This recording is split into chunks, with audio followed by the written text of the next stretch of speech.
day 8. Very good, we're flying through it. We're going to think about overhead stability today, so that's the idea that we're going to kind of come back to. To hold a weight overhead, if I go here, there's a kink here and it's offline, which means I'm going to be pulled, which means my muscles have to work really, really hard to keep that in place. That's a good thing to remember. If the structure is off, the muscles have to work extra hard to hold that, which means that offlining our structure and forcing those muscles to work is going to do us good for those muscles. But the dosage determines the poison. So if I add too much weight, like if I go like that, that's a 16 kilo bell, that's going to put stress on my shoulder. Whereas if I'm here, my skeleton takes the weight. So what we're going to do is we're going to remember the idea that being offline and out of balance is going to develop muscle, but we're going to learn what correct structure is. So we're going to learn to position our body in such a way that we're not taking pressure when the bell is held overhead, so that we learn to transition. And what that'll do is that'll connect my foot to my hand and everything in between, and it'll teach really, really good structural posture. So if someone goes to fall over, instead of you falling with them because you got them wrong, you will just correctly align your structure and save your friend from falling in front of the train tracks or whatever it may be. So it is a very valid thing. And also one of my favorite kind of quotes over the years was Maria Moran, who was a world kettlebell champion. She won multiple times. She's a fantastic kettlebell athlete. And one of Maria's lines was, she was really scared, so she learned to run. Okay, so she was a good runner. And then she learned to fight. She did Kyokushin karate. She's good in Kyokushin by all accounts. But I knew her from kettlebells, and she was excellent with kettlebells. And her final point was then she learned to stand. So she learned to run, she learned to fight, and she learned to stand. Overhead kettlebell, we're going to learn to stand our ground and not, sway, not give in, right? So we're going to build that correct structure. So that's the ideology, that's our mindset for today, is stabilizing, building stable structures that can take pressure, okay, without damaging ourselves. So from here, I'm just going to posture up. I'm going to breathe really deep. I'm going to find my center, find my stability, stabilize myself as best I can. I'm going to go through my mindset exercise. So once I found my center, once I'm stable, then I'm going to think about things that I'm grateful for. So I close my eyes to do this. You can, it's up to you. I don't care. It doesn't make any difference to me. But for me, I close my eyes so I'm not thinking about what's going on outside. So I'm grateful for the fact that I'm alive. I can walk, I can talk, I can breathe, I can see, I can hear, I can eat. Okay, I had a meal today. I slept in a nice bed last night. I have people that I love in my life. That's my short list. I have a long list. Okay, we all do, right? So it's important that you go through and you know what's on your list. It's probably no harm to start writing these down and have a list for yourself, because oftentimes I've got nothing to be grateful for and everything sucks. And I hear you, I get like that too, right? But this is the exercise to draw ourselves back out of.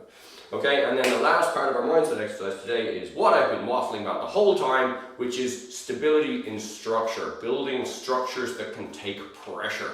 Okay, lovely. From there, body mobilization scan. I am looking at my neck, right? So I'm looking left, looking right, or I'm assessing my neck, scanning my neck.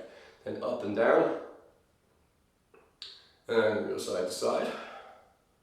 Then I'm going to roll to the front, and I'm going to roll to the sides. Lovely. From there into my shoulders, I'm going to do arm circles forwards. Oh, there we go, Rice Krispies. And arm circles back. Then I'm going to open and close, rotating my palms. Okay, I'm going to wring them out, wring them out, wring them out, wring them out. Shake it all out, because this is kettlebells. We're just going to go into the palms real quick. So hands together till the palm heels come apart. Okay, I'm kind of going through this quite quickly because you've done it all before. Alright, remembering here and here. If you hadn't done it before, we'd go slower, but I don't see the point in repeating stuff too much. Just repeat stuff enough that it sticks in your head, that's all. So bending my spine forward and backwards, so I'm going to go back, and then I'm going to go forwards, front, middle, and back. Breathe in, coming up, breathe out, coming down.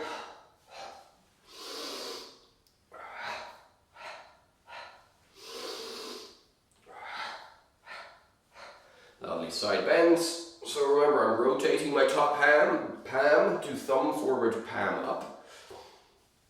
And then twists with feet flat. Okay, so power twist now. I'm going to allow my rear heel to come up. My hip is going to throw my arm. This hand is going to come up to this shoulder, and this hand will flap around to this hip. So throw from the hips, and my hands come, throw from my hips. But my head makes a difference here. Okay, my head is going to whip round. As the hip whips, the head whips. Okay, relax that all out there.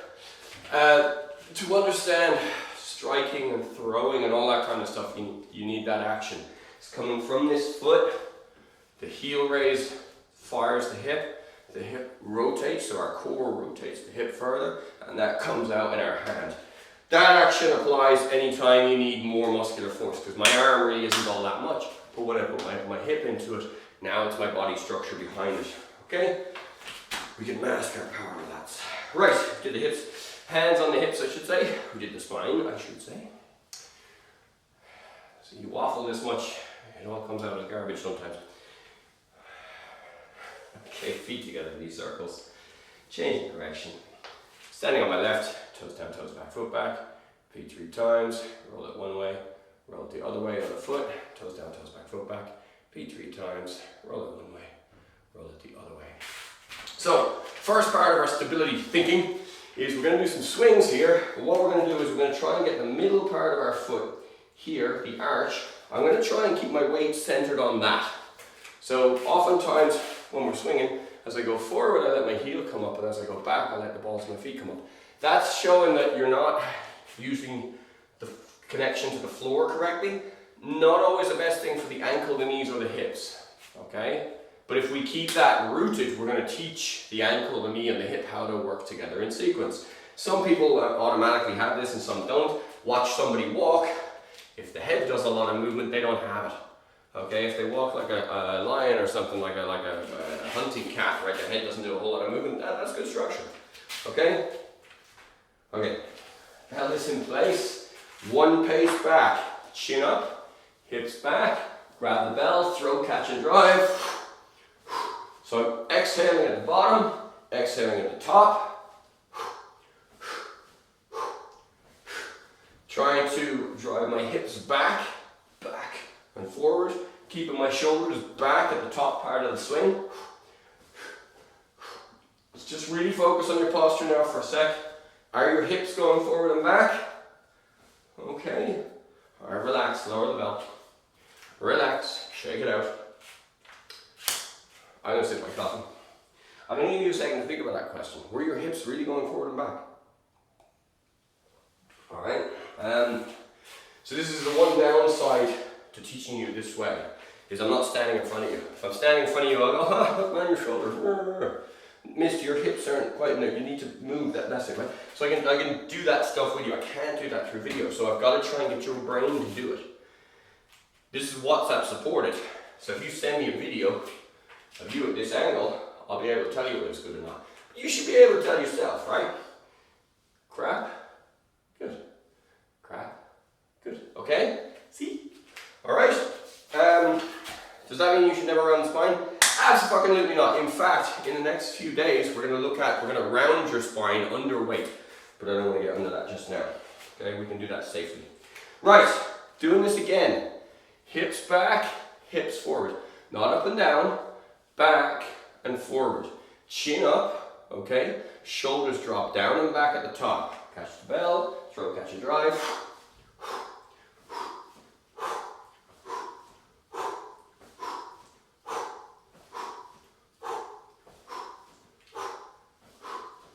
Now start thinking about the feet. Are you keeping that central point under control? Alright, or is the weight wavering from the heel to the ball of the foot? I want you to minimize that. Alright, let's get it so that the weight is not moving, as in the pressure on the floor isn't going front of foot, back of foot.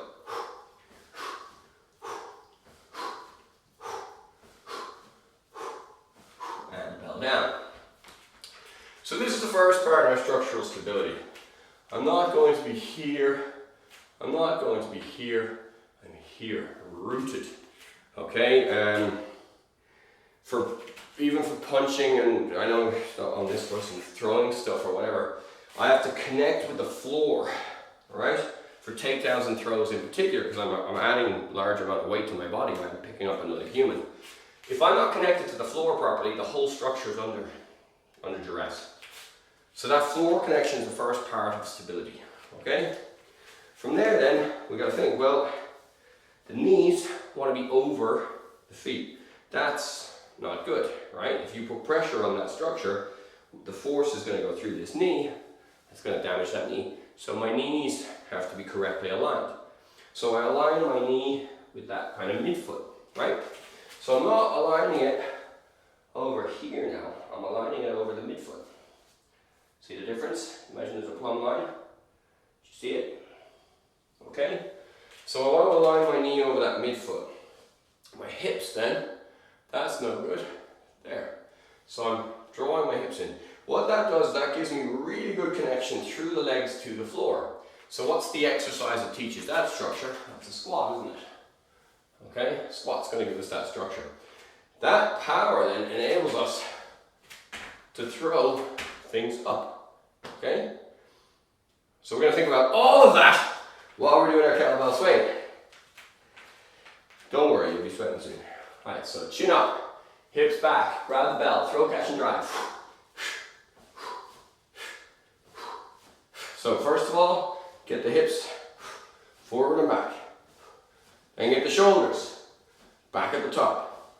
Then get the midfoot secure and safe. Then get the breathing. It's a lot to think about, I know, so keep your shoulders back, right? Just keep going through that process. Are my hips going forward and back? Are my shoulders back at the top? Is my midfoot? Where's my midfoot, right? Good. Where's my breathing? Okay, I'm going to take away my left hand and I'm just going to swing on the right.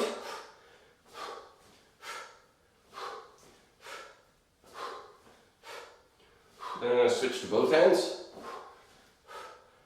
Now I'll take away my left or my right hand. Swing it on my left. Both hands.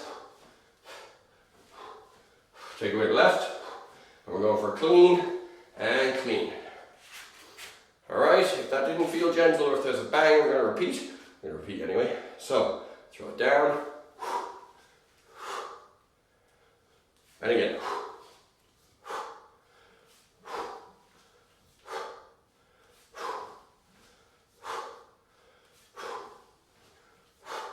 Switching hands. Okay, a couple of swings, then we go for cleans with the other hand. So clean. That was a bit bangy. My one was bangy, I'm going to do it again.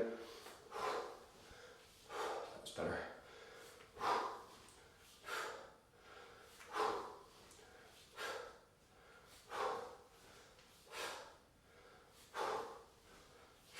And relax, bell down.